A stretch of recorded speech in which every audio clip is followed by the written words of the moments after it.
बिस्मिल्लाहिर्रहमानिर्रहीम अस्सलाम वालेकुम। आज हम यूनिट 3 वेक्टर स्टार्ट करते हैं। यूनिट 1 और 2 आपको प्ले लिस्ट से मिल जाएगा।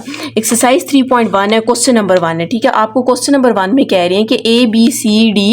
चलिए आप क्वेश्चन देख लें। क्वेश्चन नंबर 1 में आपको कह रहे हैं कि A B C D E F is a regular hexagon. यहाँ पर आपने याद रखना है कि रेगुलर हेक्सागन कैसे कहते हैं। हेक्सागन तो ऐसी शेप को कहते हैं जिसकी 6 साइड्स हो, और रेगुलर जब आ जाए तो इसका मतलब है उसकी सारी साइड्स भी इक्वल होती हैं। अगर सिर्फ आपको हेक्सागन बोला जाए तो हेक्सागन किसी भी शेप का होता है, उसका मतलब कि उसकी होती तो 6 साइड है, लेकिन उसकी ये जो आपके पास साइड्स है वो डिफरेंट भी हो सकती है। लेकिन जब आपको रेगुलर हेक्सागन कहा जाए तो इसका मतलब है उसकी सारी जो साइड्स हैं 6 साइड्स हैं वो क्या होगी, सब आपस में इक्वल होंगी। अगर एक 2 सेंटीमीटर की है तो सारी आपके पास कितनी की होंगी, 2 सेंटीमीटर की।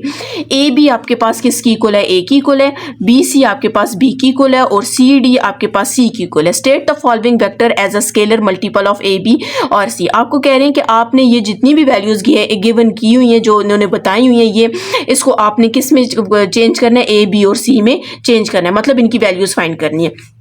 अब आपको हिंट दी हुई है, in a regular hexagon main diagonal A D. इसका ए डी क्या है, मेन डायगोनल है। Is double the side B C, मतलब कह रहे हैं कि ये जो आपके पास डायगोनल है ये इस सी के क्या डबल है। मतलब अगर फॉर एग्जांपल ये 2 सेंटीमीटर का तो ये कितने का होगा, 4 सेंटीमीटर का होगा।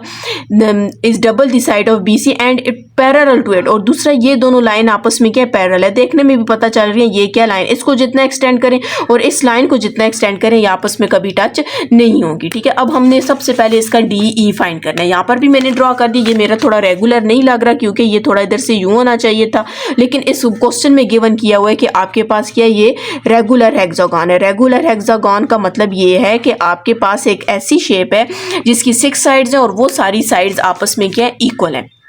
अब सबसे पहले आपको कह रहे हैं आपने डी ई फाइंड करना है। अब यहाँ पर भी आपने ये बात देखनी है कि आपको ए बी क्या गिवन किया था, ए बी आपके पास ए था, तो इसका मतलब इसका एरो यूं होगा, इसका एरो यूं, फिर आपने सारे एरो उसी लिहाज से लगाने हैं।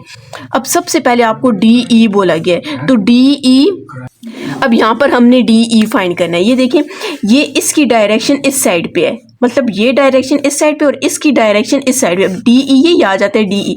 अब ये आपके पास ए है, तो जब इसकी डायरेक्शन चेंज हो जाएगी, तो ये आपने पढ़ा होगा वेक्टर में, फिजिक्स में पढ़ा होगा, तो जब डायरेक्शन चेंज हो जाती है तो उसमें जो वेक्टर होते हैं वो पॉजिटिव है तो नेगेटिव हो जाएगा, तो नेगेटिव है तो पॉजिटिव हो जाएगा। अब ये ई है तो ये इसका मतलब क्या हो जाएगा, माइनस है, तो डी ई की वैल्यू आपके पास क्या आ जाएगी, माइनस ए आ जाएगी। अब आपके पास है ई एफ। ई एफ इसकी डायरेक्शन यूं है और इसकी डायरेक्शन यूं, हमने इनके ऑपोजिट साइड पे देखने, अगर ये बी है तो ये भी बी है, ये सी है तो ये भी सी है, लेकिन जब डायरेक्शन चेक करेंगे तो फिर आपने देखना है ई एफ की डायरेक्शन यूं है और बी सी की डायरेक्शन यूं है, तो ये बी है तो डायरेक्शन दोनों की आपस में क्या ऑपोजिट है, तो ये आपके पास किसका आ जाएगा, माइनस बी आ जाएगा। अब आपने फाइंड करना है एफ ए।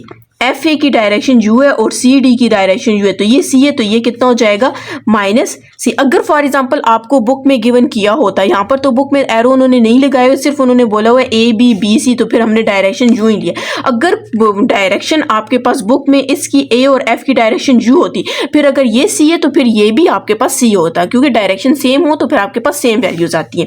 अब ए डी है, आपको बोला गया तो ए डी। ए डी आपने ये उन्होंने क्वेश्चन में गिवन किया हुआ था कि आपको बोला हुआ था ये अगर बी है तो ये उसके डबल है। अब ये बी है तो इसका मतलब ये भी बी है, ये भी बी है, मतलब यहाँ से लेकर यहाँ तक, यहाँ से लेकर यहाँ तक बी है, तो ये कितने बी हो जाएंगे, 2 बी हो जाएंगे। इसी तरह बी ई आपके पास किसके, डी सी के पैरेलल है। और अगर उन्होंने सिर्फ एक डायगोनल बताया, हमने दूसरा डायगोनल खुद ड्रॉ किया, ठीक है, ये भी इसका डायगोनल है, तो आपके पास डी सी, अगर ये सी है तो इसका मतलब ये वाली लाइन भी सी है और ये वाली लाइन भी सी है, तो ये कितने सी आ जाएंगे, 2 सी, तो आपके पास ये क्या हो जाएगा, 2 सी हो जाएगा। तो क्वेश्चन में आपको यही कहा गया था, आपने यही फाइंड करना। अब आपके पास नेक्स्ट क्वेश्चन है। नेक्स्ट क्वेश्चन आप देख सकते हैं, आपको कह रहे हैं given the vector A and B as a figure, draw the vectors. आपके पास क्वेश्चन में इस फिगर में 2 वेक्टर्स ड्रॉ किए हैं। एक आपके पास ए वेक्टर है, ठीक है, उसका साइज आप देख लें, और दूसरा आपके पास बी वेक्टर है, ठीक है। ए वेक्टर ग्रेटर है, बी आपके पास वेक्टर थोड़ा छोटा है। आपने इनकी डायरेक्शन जिस तरह बुक में गिवन की हुई है, क्वेश्चन में भी आपने ऐसी ही डायरेक्शन ड्रॉ करनी है। सबसे पहले a + 2b है, ठीक है, मैंने यहाँ पर ले लिए, इसको मैं थोड़ा सा बड़ा कर देती हूँ क्योंकि ए आपके पास वेक्टर क्या है, ग्रेटर है। और ये आपके पास बी है। डायरेक्शन बिल्कुल मैं आप देख सकते हैं बुक की तरह लिए, मैंने ए की डायरेक्शन यू ली है और बी की डायरेक्शन यू ली है, ठीक है। अच्छा, अब क्वेश्चन में आपको कह रहे हैं a+2b करना है। ए की आपके पास पूरी कितनी डायरेक्शन है, ऊपर की तरफ जाएगी, ठीक है। ये आपके पास आ जाएगा। अब ये ना आपने बिल्कुल यूं ए को ड्रॉ कर देना, नहीं, जिस तरह क्वेश्चन में गिवन है डायरेक्शन वैसी होनी चाहिए। हम क्या करते हैं, ए की बिल्कुल इस तरह आपने ये ए को ड्रॉ कर दिया, ठीक है। अब आपके पास बी, आपके पास कितने 2b है, जिसको मुझे रेस करना पड़ा है क्योंकि आपके पास ए की डायरेक्शन यू है और बी की ऊपर की तरफ है, तो ये ऊपर इस तरफ जाएगा, इस वजह से मुझे ए को यहाँ पे ड्रॉ करना पड़ेगा, ठीक है।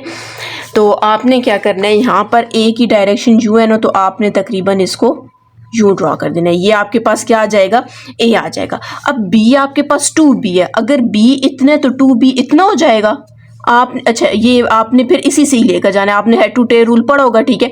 इसकी डायरेक्शन आपने अब यूं ही लेकर जानी, लेकिन ज़्यादा लेकर जानी है क्योंकि बी इतने, तो ये आपको 2b चाहिए, ठीक है। वैसे ये हम सारा काम सपोज के लिहाज से करते हैं, अंदाज़ा लगा के कर सकते हैं, आपने इनको मैयर करके नहीं करना। लेकिन अगर क्वेश्चन में आपको पेपर्स में यहाँ पर बोला जाए ये 2 सेंटीमीटर है, ये 4 सेंटीमीटर है, फिर आपने इनको मैयर करके करना है। 2 सेंटीमीटर की लगाना है, आपके पास अगर ये 3 सेंटीमीटर है तो आपको 3b चाहिए, तो आप उस लिहाज से इसको करेंगे, ठीक है।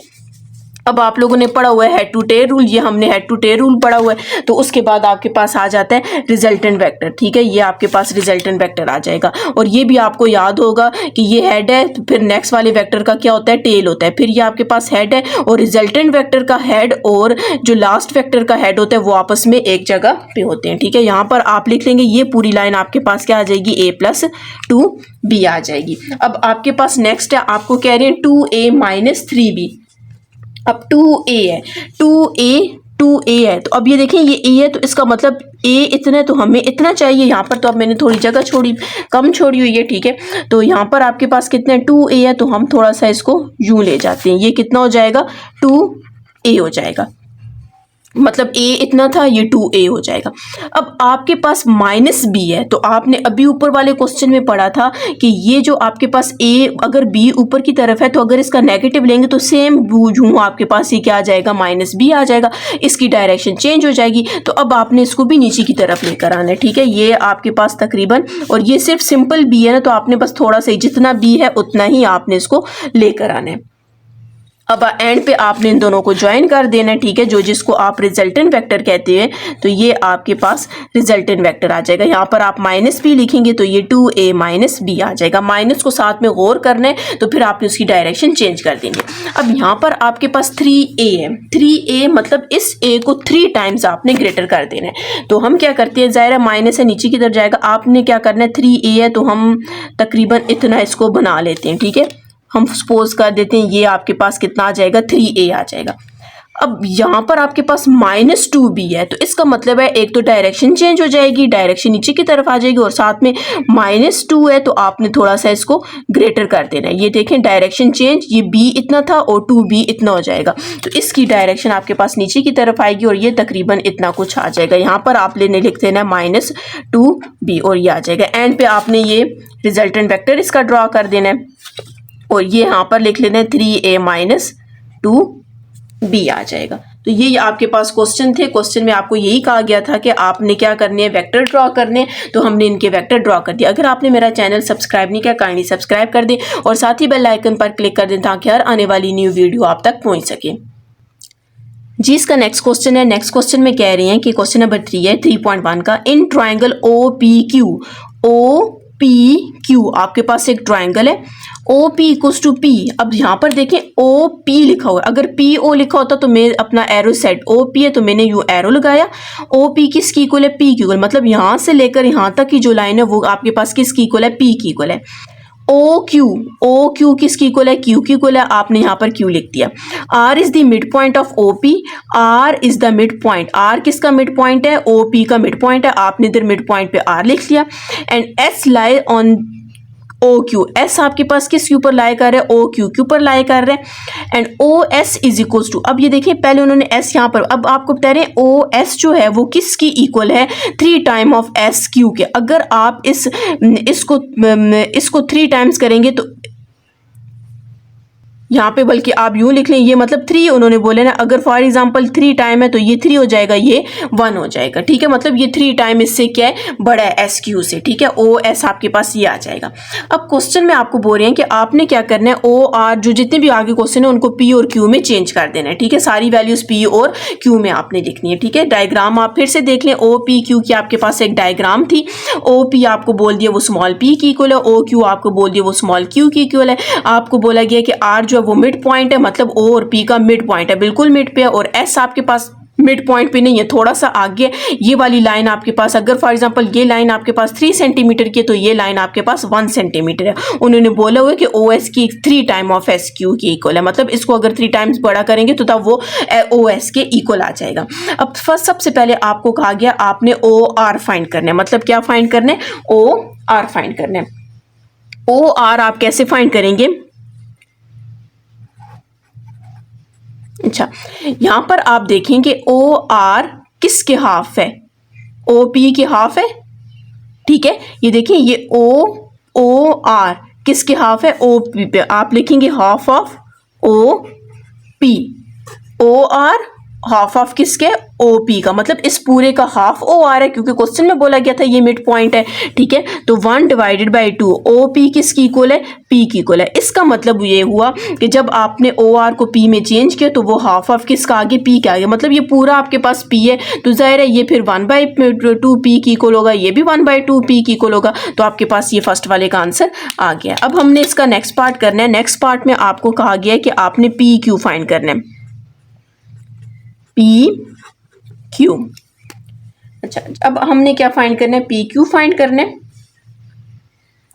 यहाँ पर आपने एक वेक्टर की जो प्रॉपर्टी है वो यूज़ करनी है पी क्यू को फाइंड करने के लिए, तो ये डायरेक्ट आपने याद भी रखनी है, ठीक है। नहीं तो आप इसका जो आर्टिकल्स हैं 3.1 के जो आर्टिकल्स हैं आप वहाँ से देखकर इसको पढ़ सकते हैं, ठीक है। तो पी क्यू का जो आपके पास किसकी इक्वल हो जाएगा, O Q minus O P के, मतलब पी क्यू पहले सबसे ऊपर वाली लाइन लेनी है। जब भी आप ये वाली प्रॉपर्टी यूज करेंगे पी क्यू, ऊपर वाली लाइन लेनी है, आपके पास ओ क्यू आ जाएगा, फिर नीचे वाली लेनी है ओ पी आ जाएगा। ओ क्यू किसकी इक्वल था, क्यू की इक्वल था, और ओ पी किसकी इक्वल है, पी की इक्वल है। तो आपने इसको सॉल्व कर दिया, ठीक है। ये आपके पास वेक्टर की एक प्रॉपर्टी है। अब इसका थर्ड पार्ट है। थर्ड पार्ट में आपको कह रहे हैं आपने ओ एस फाइंड करने, ठीक है। अब ओ एस आपके पास इस लाइन के ऊपर है, ठीक है। तो हमने क्या करना है, सबसे पहले ये पूरी लाइन लेनी है, आपने लिखना है ओ क्यू। अब ये पूरी लाइन क्या ओ एस और एस क्यू की इक्वल होगी, ये देखिए O S plus S Q, जाहिर है। अब देखिए ओ एस को प्लस करेंगे और एस क्यू को, इन दोनों लाइन को प्लस करेंगे तो पूरी लाइन आपके पास बन जाएगी। अब ओ हमने फाइंड क्या करना है, ओ एस फाइंड करना है, इसमें से ओ एस की वैल्यू फाइंड कर लेते हैं। तो आपके पास ओ क्यू ये इधर प्लस हो रहा है तो इस साइड पे आके क्या हो जाएगा, माइनस हो जाएगा, और ओ एस लिख लेंगे। हम क्या करेंगे, ओ एस लिखेंगे, अरेंज करके लिख देते हैं O Q minus S Q आ जाएगा। अब हमने यहाँ पर क्या फाइंड करना है, इसको सिंप्लीफाई करना है। तो आप देख सकते हैं कि ओ क्यू आपके पास किसकी इक्वल है, क्यू की इक्वल है, तो यहाँ पर आपने क्यू पुट कर दिया। अब हमने क्या करना है, एस क्यू फाइंड करना है, ये जो आपके पास एस क्यू है। अब देखें ये 3 है, ये 1 है, तो ये पूरा कितना हो जाएगा, 4 हो जाएगा, मतलब 3 और प्लस 1 4 हो जाएगा। अब हमने एस क्यू फाइंड करना है, तो 4 में से कितना एक पार्ट जो है वो एस क्यू के पास है वो 1 है, तो आप लिखेंगे -1 डिवाइडेड बाई 4, ठीक है। किस पूरे का किसका पार्ट आपके पास था, 1 डिवाइडेड बाई 4 क्यू के पार्ट की इक्वल है, ठीक है। फिर से एक दफा देखें पहले सबसे तो हमने यहाँ से सॉल्व करी, ये आप लोगों ने पहले बहुत पढ़ चुके हैं। ओ क्यू आपके पास ओ एस और एस क्यू इक्वल है, उसमें से आपने ओ एस फाइंड किया। अब ओ क्यू की तो वैल्यू क्यू गिवन है, लेकिन हमें एस क्यू की चाहिए। तो आप देख सकते हैं एस क्यू 1 है और ये 3 है, और पूरा कितना हो जाएगा, 4 हो जाएगा। तो अब ये जो है आपके पास ये वाला जो पार्ट है वो मतलब कितना पार्ट इसकी इक्वल है, तो आपके पास क्या आ जाएगा, 1 डिवाइडेड बाई 4 हो जाएगा। और अगर हमें ये वाला पार्ट चाहिए होता तो हम क्या लिखते, 3 डिवाइडेड बाई 4 आ जाता।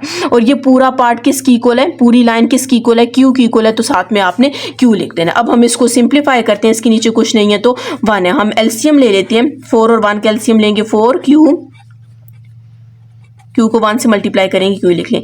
1 को आपने 4 से मल्टीप्लाई करेंगे 4 आ जाएगा, और 4 को 1 से मल्टीप्लाई करेंगे यहाँ पर 4Q आ जाएगा, और यहाँ पर 1Q डिवाइडेड बाय 4। तो जब आप इसको माइनस करेंगे तो आपके पास 3Q डिवाइडेड बाय 4 आ जाएगा। तो यही आपके पास इसका क्या सोल्यूशन है। ठीक है, अब इसका आपके पास लास्ट पार्ट है।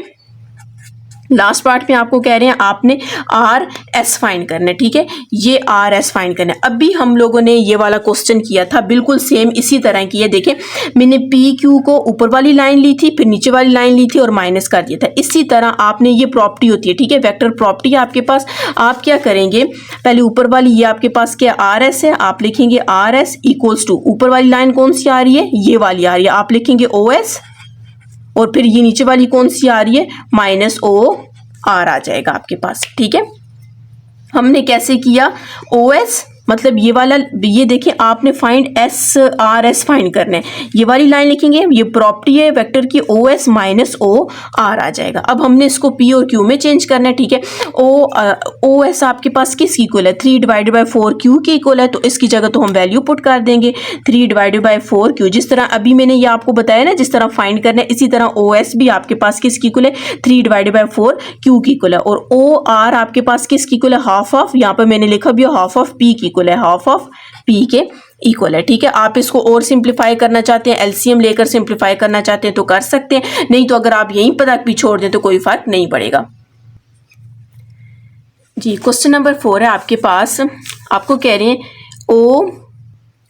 O A C B is a parallelogram. ठीक है, हमने साथ साथ ड्रॉ करना है ओ ए सी बी। कोशिश करनी है ऐसे नहीं लिखना ओ ए सी बी, नहीं, जिस तरह सीक्वेंस में दिए हो ना उसी तरह लिखना है O A C B. O A C B एक पैरेललोग्राम आपके पास शेप है with O A equals to A. Direction देखनी है, ओ ए किसकी इक्वल है, ए की इक्वल है, ओ बी किसकी इक्वल है, बी की इक्वल है, तो इसकी डायरेक्शन ऊपर वाली साइड पे जाएगी। ठीक है, ए सी एक्सटेंडेड टू डी। आपको कह रहे हैं ए सी को आपने ए सी की लाइन को एक्सटेंड कर देना है और उसको कौन सा नेम दे देना है, डी का नेम दे देना है। फिर ए सी मतलब ए सी किसकी इक्वल है, 2 टाइम्स ऑफ सी डी, तो मतलब 2 टाइम, अगर इसको ये आपके पास 2 सेंटीमीटर है तो ये 1 सेंटीमीटर हो जाएगा। मतलब ए सी को जब आप डबल करोगे तो तब वो आपके पास मतलब सी डी को जब आप डबल करोगे तो तब वो आपके पास किसकी इक्वल आ जाएगा, ए सी के। मतलब सी डी को डबल किया वो ए सी की इक्वल आ जाएगा।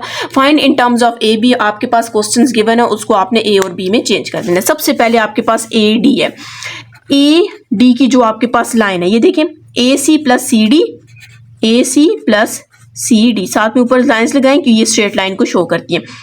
मतलब कि ए सी है और सी डी, इन दोनों को प्लस करेंगे तो किसकी इक्वल आ जाएगा, ए डी की इक्वल आ जाएगा। अब आपके पास जो ए सी है ये किसकी इक्वल था, ओ बी में जो था वो बी की इक्वल आ जाएगा। तो हमने यहाँ पे क्या करना है, ए सी की जगह तो बी पुट कर देना है। अब क्वेश्चन में आपके पास गिवन है कि ए सी किसकी इक्वल है, 2 टाइम्स ऑफ सी डी की इक्वल है। तो हम क्या करते हैं, 2 को इस साइड पे ले आते हैं तो यहाँ पर आके डिवाइड हो जाएगा, तो ए सी किसकी इक्वल आ जाएगा, सी डी की इक्वल आ जाएगा। ये आपने स्टार्ट में फाइंड कर लेना है। अब यहाँ पर आप देखें ए सी की जगह, और ये अगर ये वाली आपने पढ़ो पैरेललोग्राम की अपोजिट साइड्स इक्वल होती हैं, अगर ये आपके पास बी की इक्वल है तो ये भी मतलब ए सी भी आपके पास बी की इक्वल हो जाएगा, हमने पुट कर दिया।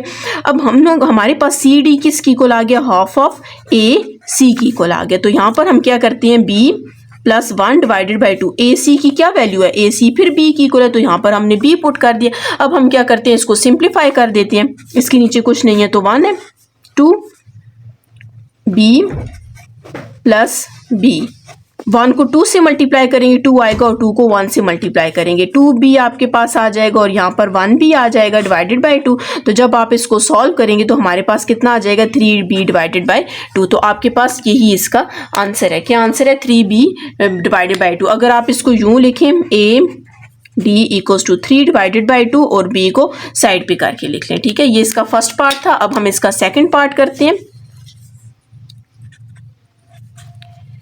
सेकेंड पार्ट में आपको कहा गया आपने ओ डी फाइंड करने, ओ डी फाइंड करने, जी ओ डी।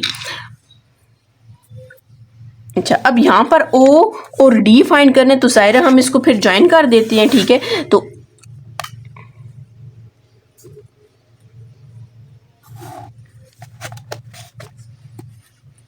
इसको मैंने ज्वाइन कर दिया ओ डी को। हमने अब क्या फाइंड करना है, ओ डी फाइंड करना है। अच्छा, अब ये आप देख सकते हैं ये आपके पास एक ट्रायंगल बन गया, ठीक है।